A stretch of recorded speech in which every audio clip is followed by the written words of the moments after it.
Episode 30 की शुरुआत में हम ताओशा और विंशुआ को साथ में देखते हैं, जहाँ की ताओशा विंशुआ को किस के लिए अप्रोच करती है, पर विंशुआ तो पूरा डम्ब है, तो ताओशा की इस अप्रोच को समझ नहीं पाता, जिससे ताओशा भी एम्बैरेस हो जाती है।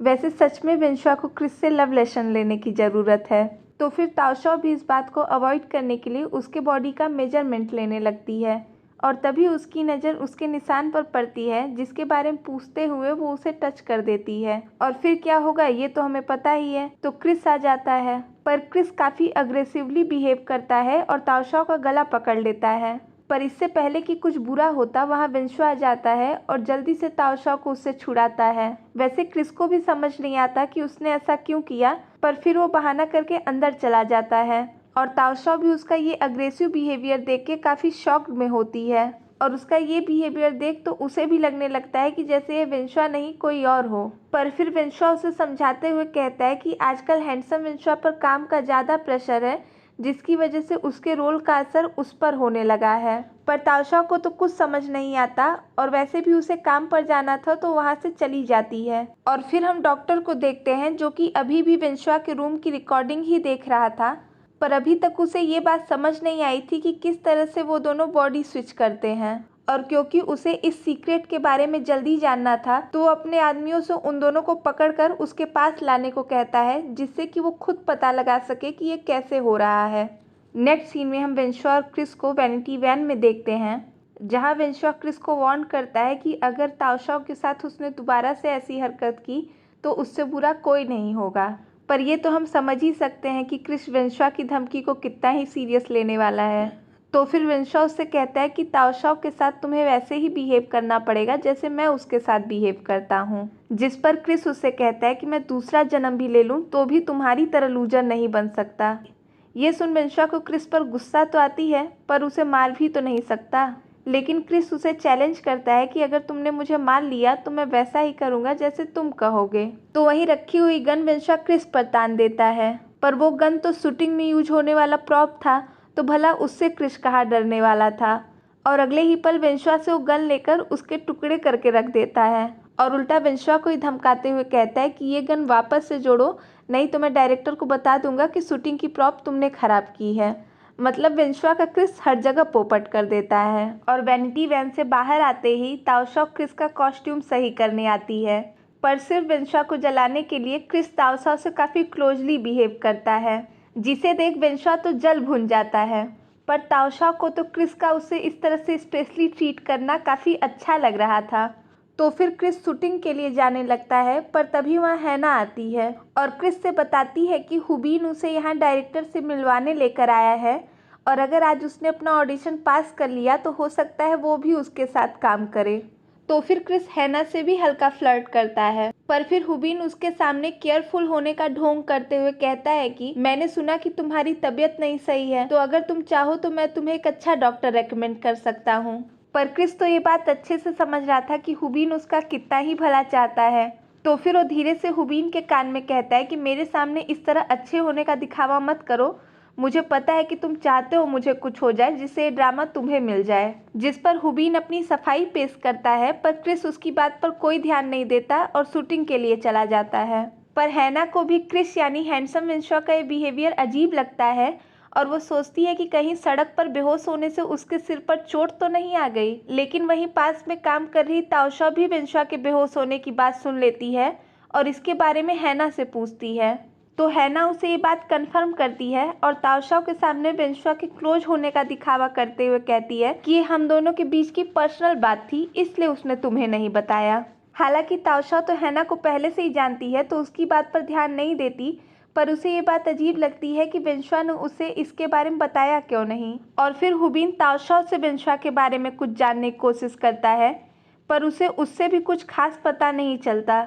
तो फिर हुबीन असिस्टेंट से पूछता है कि क्या उसने इधर बीच विंशुआ के आसपास ब्लैक यूनिफॉर्म में कुछ लोग देखे हैं, पर असिस्टेंट ने तो ना ही कुछ ऐसा देखा था और उसे इस बात का कोई आइडिया भी नहीं था। तो फिर हुबीन उसे अब से विंशुआ पर कड़ी नज़र रखने को कहता है और वहाँ से चला जाता है। और दूसरी तरफ वैन में बैठा विंशुआ अभी भी उसी गन प्रॉप को जोड़ने की कोशिश कर रहा था, पर उसे देख के तो नहीं लग रहा था कि ये उसके बस की है। और तभी वहाँ क्रिस आ जाता है, जो कि विंशुआ को गन के साथ इतना स्ट्रगल करता देख उससे गन ले लेता है और कुछ ही सेकंड्स में जोड़कर उसे रख देता है। और विंशुआ हैरानी से बस देखता ही रह जाता है। और तभी वहाँ ताओशॉ कॉस्ट्यूम लेने आती है, क्योंकि शूटिंग खत्म हो चुकी थी। तो विंशुआ ताओशॉ को भी उन लोगों के साथ घर चलने को कहता है। तो ताओशॉ कहती है कि उसे अभी कॉस्ट्यूम स्पॉन्सर को वापस करने जाना है, तो उन्हें उसका कुछ देर वेट करना पड़ेगा। तो विंशुआ तो वेट करने के लिए पहले से ही तैयार था और वो क्रिस से भी हाँ करवा देता है। तो ताओशॉ कॉस्ट्यूम वापस करने चली जाती है और फिर विंशुआ और क्रिस को ड्रिंक सर्व किया जाता है, जिसे वो लोग पी लेते हैं और ये सीन यहीं कट हो जाता है। और फिर थोड़ी देर बाद ही ताओशॉ वापस उसी जगह आती है, पर अब न वहाँ वैन थी और न ही विंशुआ और क्रिस। तो वो उन दोनों को कॉल करती है, पर उसका भी कोई रिस्पॉन्स नहीं आता। और तभी वहाँ असिस्टेंट आता है, जो कि वहाँ पे वैन न खड़ी देख ताओशॉ से उसके बारे में पूछता है, पर असिस्टेंट अभी यही है और वैन नहीं है। ये देख ताओशॉ भी हैरान होती है और असिस्टेंट का अचानक से पेट खराब हो गया था, तो जल्दी से टॉयलेट भागता है। और दूसरी तरफ हम विंशुआ और क्रिस को वैन में जाते हुए देखते हैं, पर वो दोनों बेहोश थे। तो फिर नेक्स्ट सीन में हम छिग्वांग को उसके घर पर देखते हैं और तभी उसे ताओशॉ का कॉल आता है, जो कि उससे विंशुआ के बारे में पूछती है। पर छिग्वांग की भी विंशुआ से अभी कोई बात नहीं हुई थी। तो ताओशॉ उसे उन लोगों के मिसिंग होने के बारे में बताती है। और क्योंकि अभी 2 दिन पहले ही विंशुआ किडनैप हुआ था, तो ताओशॉ को ये डर था कि कहीं फिर से तो ऐसा कुछ नहीं हुआ। तो छिग्वांग उससे कहता है कि वो परेशान न हो, वो खुद विंशुआ को खोजने निकल रहा है। पर छिग्वांग ऐसे बाहर जाए कैसे, क्योंकि गेट पर तो गार्ड्स पहरा दे रहे हैं। तो वो सेक्रेटरी जियांग को कॉल करता है और उन्हें कार लेकर आने को कहता है। और यहाँ से निकलने के लिए वो एक बार फिर से वॉस्को को कॉल करता है। तो फिर वॉस्को छिग्वांग के घर पर आता है, जहाँ उसे गार्ड्स पहचान लेते हैं। पर तभी पीछे से ली चेंग आ जाता है और एक बार फिर से गार्ड्स को मारकर वो लोग बेहोश कर देते हैं। और छिग्वांग आकर उन्हें हैंडसम विंशुआ और विंशुआ के मिसिंग होने की बात बताता है। और क्योंकि 24 घंटे अभी नहीं हुए थे, तो वो लोग खुद उन दोनों को खोजने निकल जाते हैं। और दूसरी तरफ वैन में हम विंशुआ और क्रिस को देखते हैं, पर तभी क्रिस को होश आ जाता है, जो कि अपने हाथ पांव बंधे देख हैरान होता है। और फिर वो विंशुआ को जगाने लगता है, पर जब विंशुआ खुद को इस तरह बंधे हुए पाता है तो वो काफ़ी हड़बड़ा जाता है। पर क्रिस उसे शांत रहने को कह उसकी रस्सियाँ खोलने में हेल्प करने को कहता है। पर विंशुआ उन दोनों के इस तरह किडनैप होने का सारा ब्लेम क्रिस पर लगाता है, जिससे क्रिस को यहाँ समझ आ जाता है कि विंशुआ उससे कितनी नफरत करता है। पर इससे पहले कि विंशुआ क्रिस को कुछ एक्सप्लेन करता, वहाँ डॉक्टर के आदमी आकर उन लोगों को डॉक्टर के सामने ले जाते हैं। और डॉक्टर को अपने सामने देख विंशुआ यहाँ बेवकूफ़ी कर देता है कि वो डॉक्टर को जाहिर कर देता है कि पहली बार वो लोग उसे ही किडनैप करके ले गए थे, जिससे डॉक्टर को ये क्लियर हो जाता है कि विंशुआ से ही क्रिस की बॉडी स्विच होती है। तो वो उससे पूछता है कि वो किस तरह से क्रिस की बॉडी में जाता है, जिस पर विंशुआ डॉक्टर के सामने अनजान बनने की कोशिश तो करता है, पर अब इस चीज़ का क्या ही फ़ायदा था। तो फिर डॉक्टर उससे कहता है कि अगर तुम मुझे इसका सीक्रेट बताओगे तो मैं तुम्हें यहाँ से जाने दूंगा।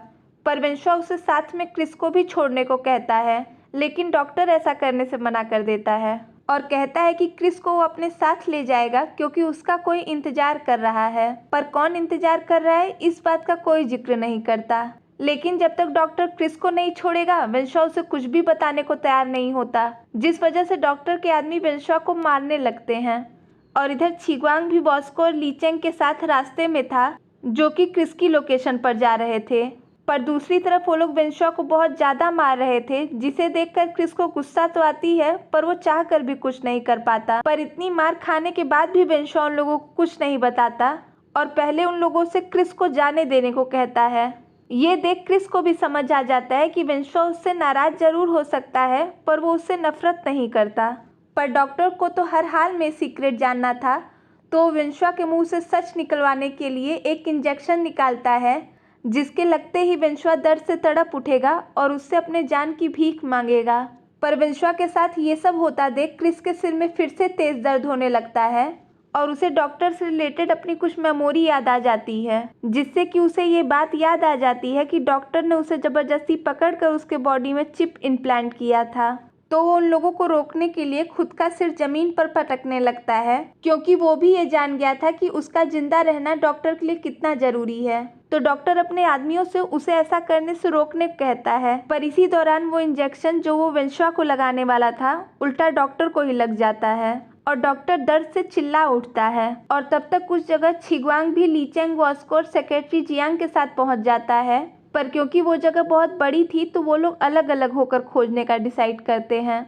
और दूसरी तरफ वेंशुआ के हाथ उस इंजेक्शन का एंटीडोट लग जाता है, जिसे तोड़ने की धमकी देते हुए वो उन लोगों को क्रिस को छोड़ने को कहता है। तो वो लोग क्रिस को छोड़ देते हैं और वेंशुआ उसे वहां से जाने को कहता है, लेकिन क्रिस उसके बगैर कैसे जा सकता था। पर तभी डॉक्टर का एक आदमी उन लोगों की तरफ चाकू फेंकता है, जिससे कि वो लोग बच तो जाते हैं, लेकिन फिर उनके बीच फाइट शुरू हो जाती है और डॉक्टर दर्द से मरा जा रहा था तो वो एंटीडोट लेने के लिए भागता है। पर इसी मारा मारी में गलती से वेंशुआ के पैरों से दबकर वो एंटीडोट टूट जाता है और यहाँ तो डॉक्टर का मुंह देखने लायक था और क्रिस पर डॉक्टर का आदमी चाकू से हमला कर रहा था, जिसे वेंशुआ बचाता है, पर वो उल्टा वेंशुआ को ही चाकू लगा देता है। तभी क्रिस वहीं वैन में गिरी गन पा जाता है, तो क्रिस उन्हें डराने के लिए हवा में फायर करता है और वेंशुआ को छोड़ने के लिए कहता है। हालांकि ये गन तो नकली थी, पर यह बात तो सिर्फ उन दोनों को पता थी, उन गुंडों को थोड़े ही। लेकिन डॉक्टर इसके लिए तैयार नहीं होता। तो फिर क्रिस डॉक्टर के सामने ऑफर रखता है कि अगर वो वेंशुआ को जाने देगा तो वो उसे बॉडी स्विचिंग का सीक्रेट बताएगा और वो गन क्रिस अपने ऊपर लगा लेता है। वैसे डॉक्टर को इस बात पर तो नहीं भरोसा था कि क्रिस उसे सीक्रेट बताएगा और फिर क्रिस डॉक्टर को अपने बर्थ मार्क के बारे में बताता है, पर क्रिस की जान उसके लिए इतनी जरूरी थी कि वो वेंशुआ को छोड़ देता है। और इससे पहले कि वो और उन लोगों को कुछ बताता, छिग्वांग भी बाकी लोगों के साथ वहां आ जाता है। तो फिर जल्दी से वो लोग वेंशुआ को कार में बिठा देते हैं और क्रिस भी उसके आदमियों पर फायरिंग करते हुए वैन में बैठकर वहां से निकल जाता है। और बुलेट्स देखकर वो लोग भी समझ जाते हैं कि क्रिस की गन नकली थी। लेकिन इतने दर्द में होने के बावजूद भी डॉक्टर इस बात से बहुत खुश था कि उसे बॉडी स्विच का सीक्रेट पता चल गया और बर्थ मार्क के बारे में सुनकर वो ये समझ चुका था कि आखिर क्यों वो लोग अपना निशान बार बार टच करते थे। और फिर हम वेंशुआ और क्रिस को उन लोगों के साथ वॉस्को के जिम में देखते हैं, जहाँ की वेंशुआ उन्हें बताता है कि जिन लोगों ने उन्हें किडनैप किया वो लोग ह्यूमन ट्रैफिकिंग वाले थे शायद। पर लीचेंग को उसकी बात पर भरोसा नहीं होता और क्रिस भी जिस तरह से बिहेव कर रहा था उसे देख वो लोग हर्ट होते हैं, क्योंकि उनके अकॉर्डिंग तो वो उसका दोस्त है। और इसी चक्कर में काफी रायता फैल जाता है, जिसे देख छिग्वांग भी वेंशुआ से कहता है कि अब सही समय आ गया है कि तुम लोगों को इन्हें भी क्रिस के बारे में बता देना चाहिए। पर लीचेंग और वॉस्को को तो समझ ही नहीं आता कि अब ये क्रिस कौन है। तो फिर क्रिस उन लोगों से अपने बारे में बताता है और इसी के साथ ये एपिसोड यही खत्म हो जाता है। तो प्लीज़ सब्सक्राइब माय चैनल अगर नहीं किया है तो, वीडियो पसंद आए तो उसे लाइक भी कर दें and follow me on Instagram, वहाँ पर मैं आप सभी के वीडियोस रिलेटेड सारे आंसर देती हूँ। तो stay tuned and thanks for watching.